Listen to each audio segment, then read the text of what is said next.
Selamat pagi anak-anak, salam sehat, salam sejahtera untuk kita semua. Berjumpa lagi dengan Ibu Fitri pada mata pelajaran ilmu pengetahuan alam. Sebelum memulai pembelajaran kita pada pagi hari ini, alangkah lebih baiknya kita berdoa terlebih dahulu. Berdoa dimulai.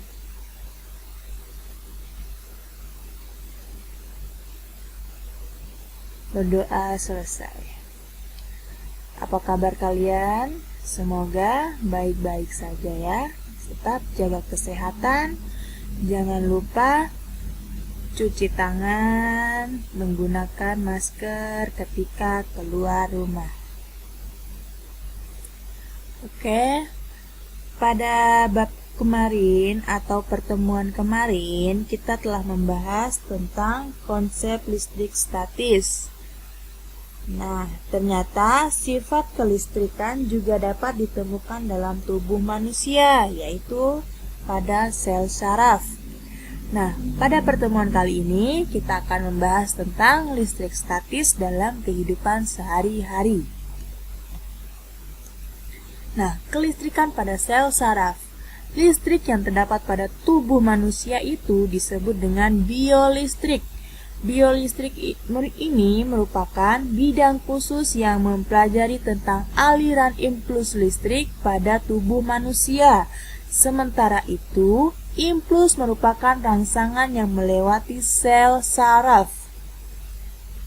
Listrik yang biasanya digunakan untuk barang elektronik yaitu seperti baterai atau listrik yang bersumber dari PLN, di mana berasal dari elektron yang berpindah. Sedangkan pada manusia, listrik yang terdapat pada manusia berupa ion, karena pada dasarnya tubuh manusia mengandung ion positif berupa Ca2+ dan Na+. Sedangkan ion negatif pada manusia itu berupa Cl-. Nah, berikut ini adalah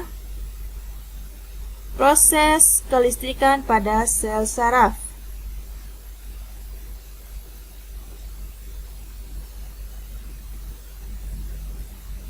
Saat neuron transmitter dilepaskan dari ujung akson suatu sel saraf ke dendrit pada sel saraf lain, maka impuls akan diteruskan ke sel saraf berikutnya. Impuls ini akan membaca ion Na+ yang awalnya terdapat di luar membran akson menjadi masuk ke dalam membran akson. Membran dalam akson menjadi lebih positif saat menerima rangsangan listrik atau impuls. Impuls kemudian akan mengalir atau bergerak di sepanjang membran akson hingga ke ujung akhir sel saraf. Saat rangsangan telah tercapai ujung sel saraf, maka neuron transmitter akan dilepaskan lalu kembali menuju sel saraf lain atau sel tujuan. Tanggapan listrik pada sel saraf berdasarkan keberadaan impuls. Jadi, ini adalah gambaran dari proses kelistrikan pada sel saraf. Kalian juga boleh baca di buku LKS atau sumber lainnya tentang proses kelistrikan pada sel saraf. Nah, ini adalah terminal sinapsis.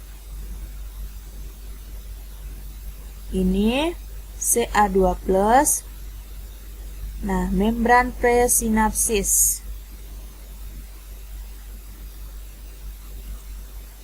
Nah, pada kondisi istirahat atau resting, ketika sel saraf sedang tidak menghantarkan impuls pada proses ini, muatan di luar membran akson lebih positif karena mengandung Na+.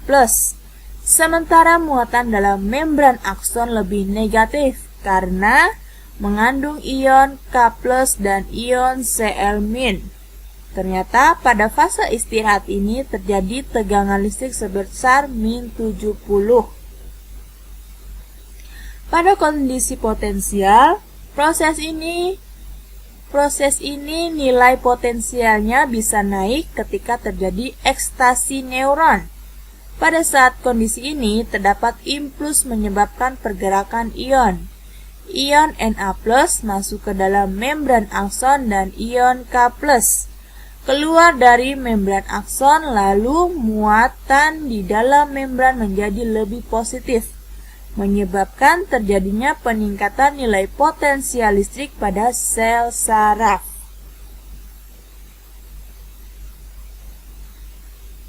Nah, setelah tadi tentang kelistrikan pada sel saraf, sekarang juga ada hewan-hewan listrik.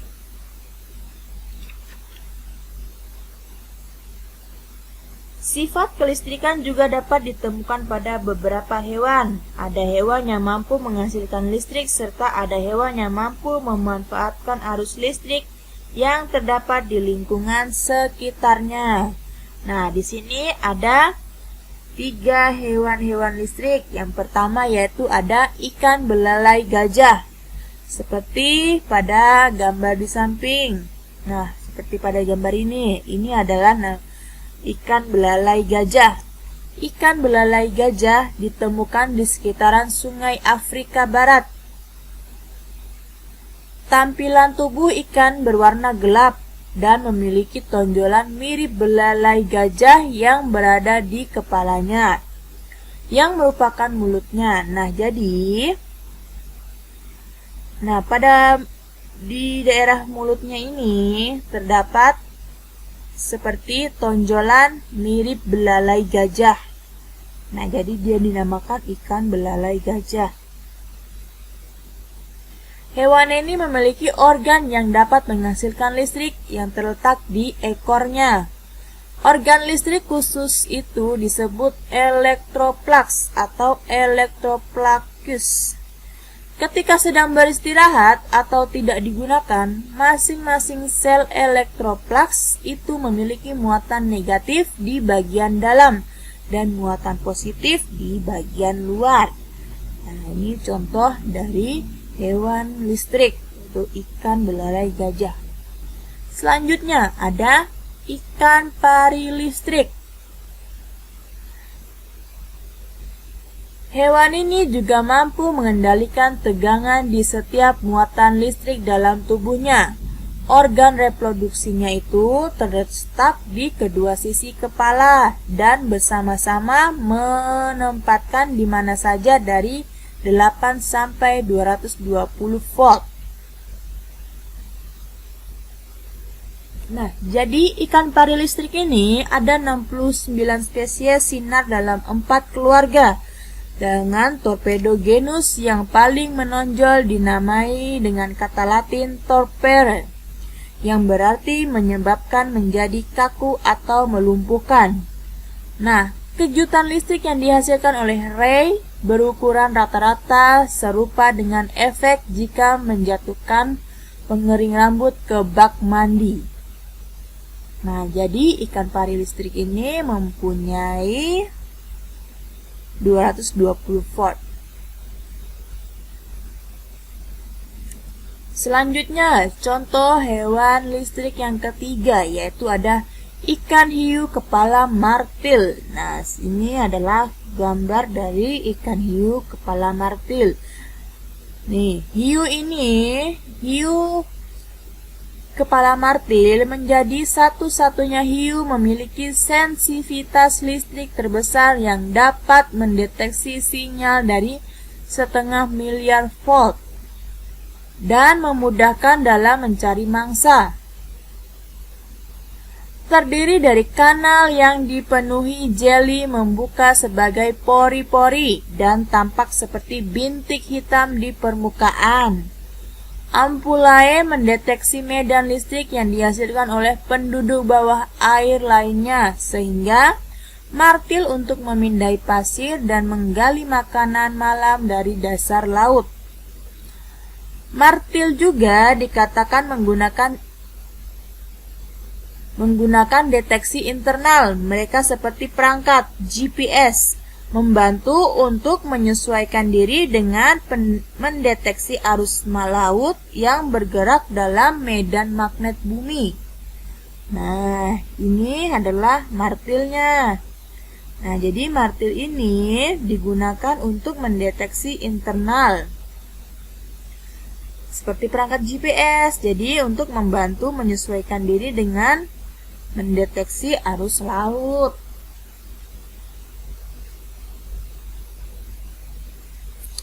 Jadi, ikan hiu kepala martil ini mempunyai banyak fungsi di martilnya sini ya, di daerah mulut ya.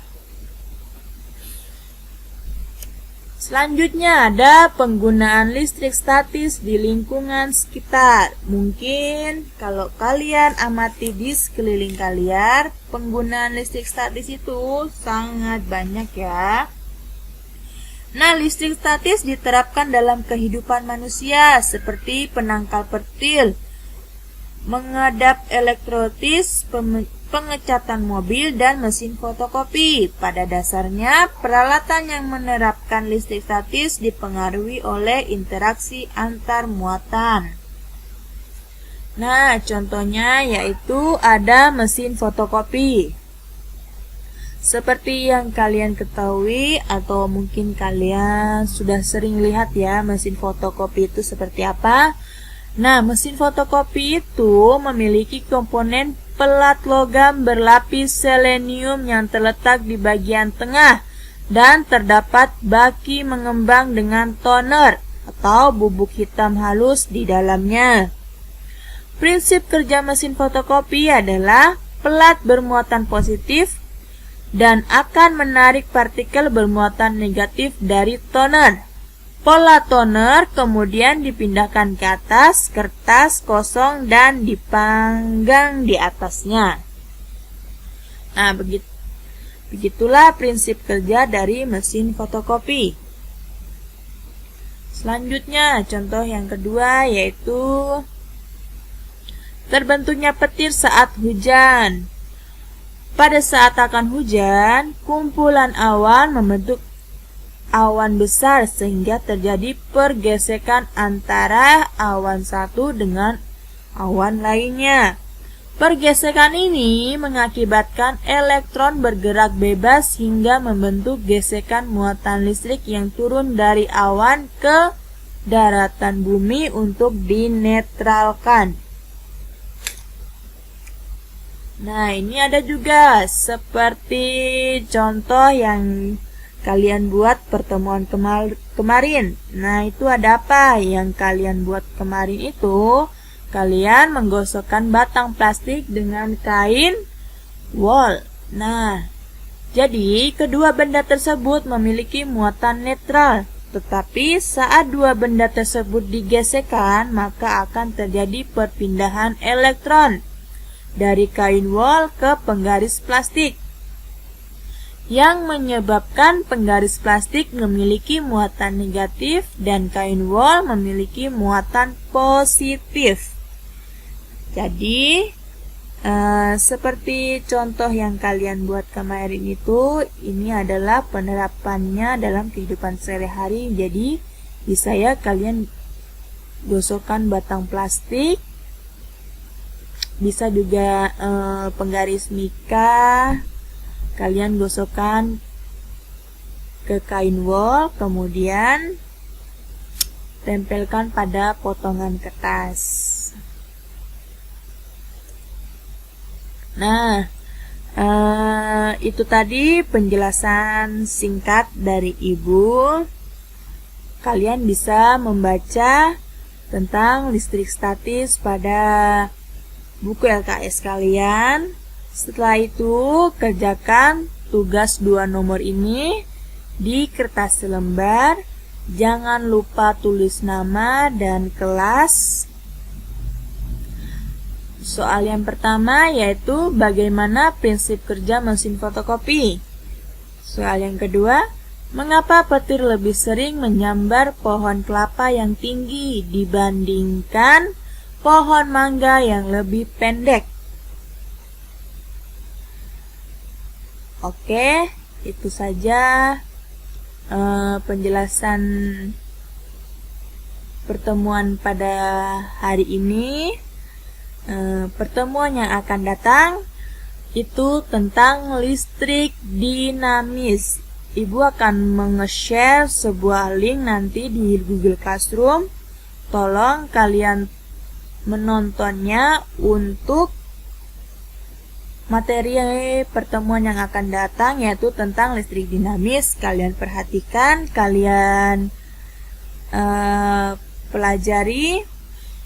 Pada pertemuan selanjutnya tentang listrik dinamis, Ibu akan memberi pertanyaan. Selamat bekerja dan salam sehat.